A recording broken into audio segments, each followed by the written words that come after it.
барып бірдей барып шапсын, сонда бір құнын іздей алмай қалады деді. Олай қыламыз, бұлай қыламыз деді. Омар жахилетте кішкене бір ер жүректеу еді. Ол мен ақ өлтіремін деді. Сөйтіп ол қолына қылышын алып пайғамбарға қарай беттеді жаман ойменен.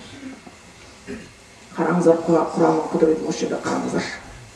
Қандай адамды қандай қылады екен Құран. Ол пайғамбарға беттеді, жолда оған бір кісі кездесті, көрді, қолында қылышын сүйреп баратыр. Арабтарда жай уақытта қылыш сүйресе бұл жақсылықтың белгісі емес. Омар қайда бара жатсың деді, қылышын ұстап. Мұхаммедті өлтіремін, тұндырамын шалғасын деді. О, қиын шаруа екен деді. Сен не соған жақтасып тұрсың ба, соның дінісінде ма деп. Омар оған бас салды. Ол Омардың сондай қатты қолдыра түскен кезде, не қылып, жоқ Омар, қой деді, қоймады, қылқындырып алып барып, сені бірінші өлтіремін деді. Айтты, Омар, сен олай істей алмайсың деді. Бұл ақиқат дінге сенің қарындасың да кірген деді. Не деді? Ол шошыды.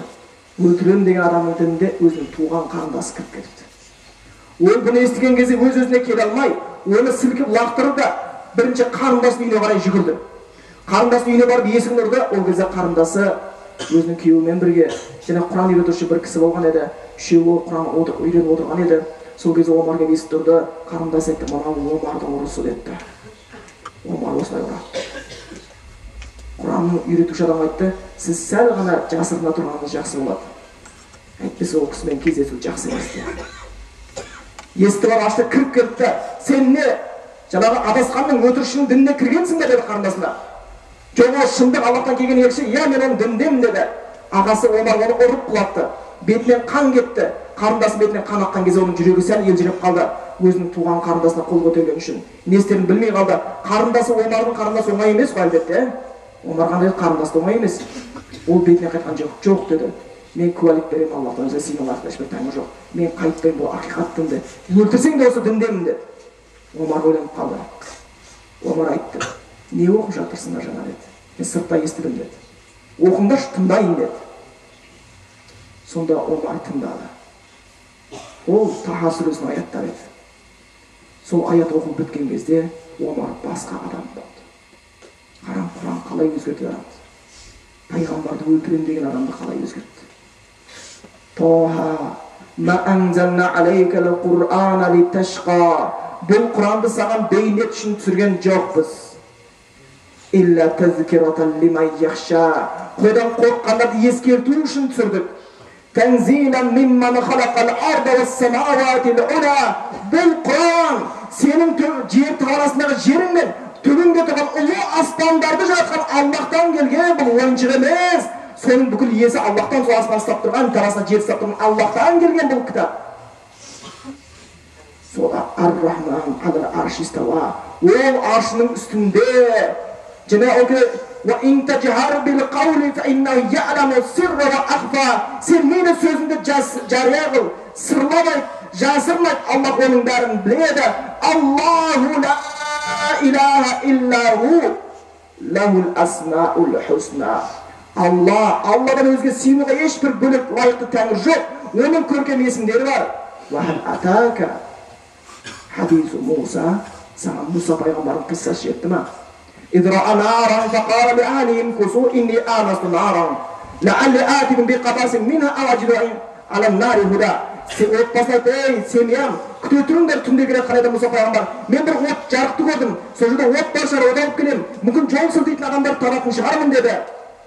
Фаламма атаха, ол жерге келген кезде нудия Муса дауышты, ей Мұса деген, inni ана раббук, мен сенің раббыңмын. Фахлана алейк аяқ киімін шеш, иннака бил вадил муқаддаси туа. Сен қасиетті ойпат туа ойпасына тұрсың. Ва анақтартука фастами алима юха. Мен сені таңдадым, ей Мұса, таңдадым. Менің айтқан уахима құлақ сал. Иннани аналлаху ла илаха илля ана. Мен сол Аллах тағаламын. Менен өзге сыйынуға лайықты ешбір тәңір жоқ. Фәбудни, маған ғана құлшылық қыл. Ва ақимис солата ли зикри. Мені еске алу үшін намаз оқы деді. Аят былай бітті. Омар өзгерді. Субханаллах. Қараш тағдыр. Мұса айтылған сөз олар айтылғандай болды. Мен сенің Раббымның, мен ғана сыйынуға лайықтымын. маған ғана құлшылық қыл, мен еске алу үшін намаз оқы деді. Батыр Омар, жер бетіндегі ең жас адам пайғамбар өлтіремін деп Омардың қолынан қылыш түскен, тізерлеп құлаған, жылаған. Кейін айтты қарындасына, Дүлләни, иля Расулилла, ей қарындасым, көрсетші пайғамбар қаяқта, мен барайын деді. Мен барайын ол кісіге. Ол кісі кетіп баратыр, көзінде жас, жүрегінде тәубе, иман. Аллах солай өзгертті ол кісіні. Пайғамбарымыз саллаллаху алейхи ва саллям ол кезде сахабалармен отырған еді. Ол кезде үйлері қарапайым үйлер ғой, керемет үйлер жоқ. Үйдің сахабаларынан Омар келіп көрді, Омар келе жатыр деп. Хамза айтты, келсе келсін, немен келсе сонымен қарсы аламыз деді. Пайғамбар айтты, бұл басқа Омар деді. Келді, оған есік ашыңдар деді. Ашты. Омар келді.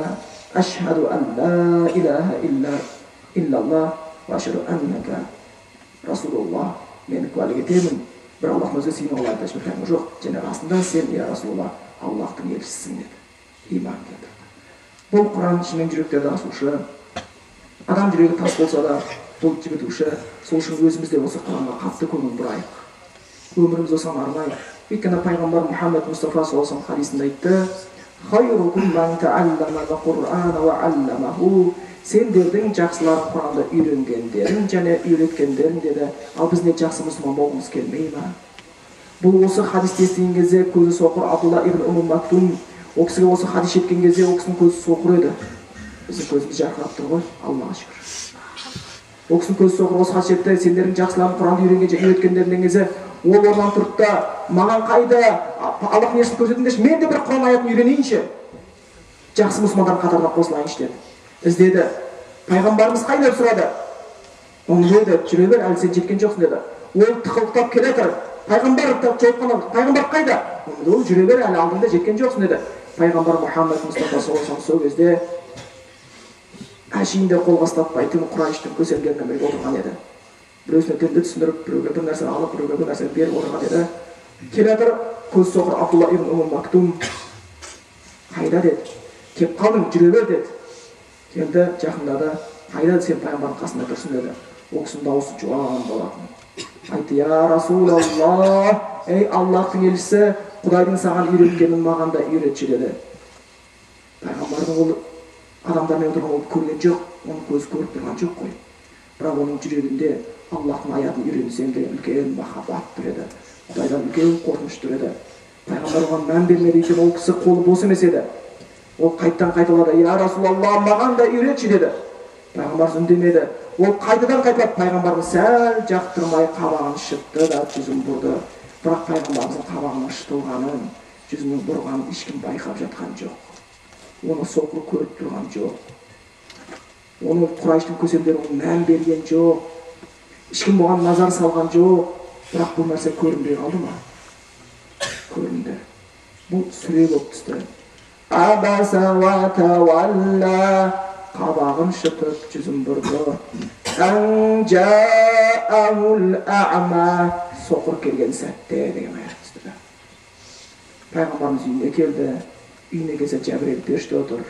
Осы аяттарды оқыды. Қараңызшы, Құдайдан қорықсаң, кім болсаң да сені Аллах Тағала әрқашанда қамқорына алушы. Біз қорықпайық, дүниеде бір нәрсеге жетпей қалдық деп. Біз Құдайдан арамыздан байланысымыз бұзылып кетуден қорқайық. Аллахтан Құдайды бүкіл нәрсеге жетуші. Егер жер бетіндегі бүкіл нәрсе, бүкіл адамзат баласы жиналып бізге жамандық істейін десе, Құдай қаламаса істей алмайды. Егер жақсылық жасайын десе, Құдай қаламаса жасай алмайды. Аллах Тағала пайғамбарымыздың қабағын шыққанын Аллахтан басқа ешкім көрген жоқ еді. Сол Аллах Тағала өзінің сүйікті құлы Мұхаммед пайғамбарын өзіне ескертті. Менің соқыр құлым келген кезде неге қабағын шытасың, неге жүзіңді бұрасың деп. Содан кейін пайғамбар айтты: Абдулла ибн Мактум күндіз келсе күндіз, түнде келсе түнде оны қарсы алатын едім. Мен оны ешқандай шашамын деп айтпас едім дейді. Аллах Тағала біздің қадірімізді Құдайдың алдында жүректегі иманымызбен көтерсін. Аллах Тағала жаңағы сүйген ғалымдар айтқан екен: "Ман абба ай я'рифа манзилатаху индаллах", кімде-кім Құдайдың алдындағы орнының дәрежесін білгісі келсе дейді. Құдайдың алдында қандай менің қадірім бар ма? Аллах ескере ме, ескермей ме деген сияқты. Онда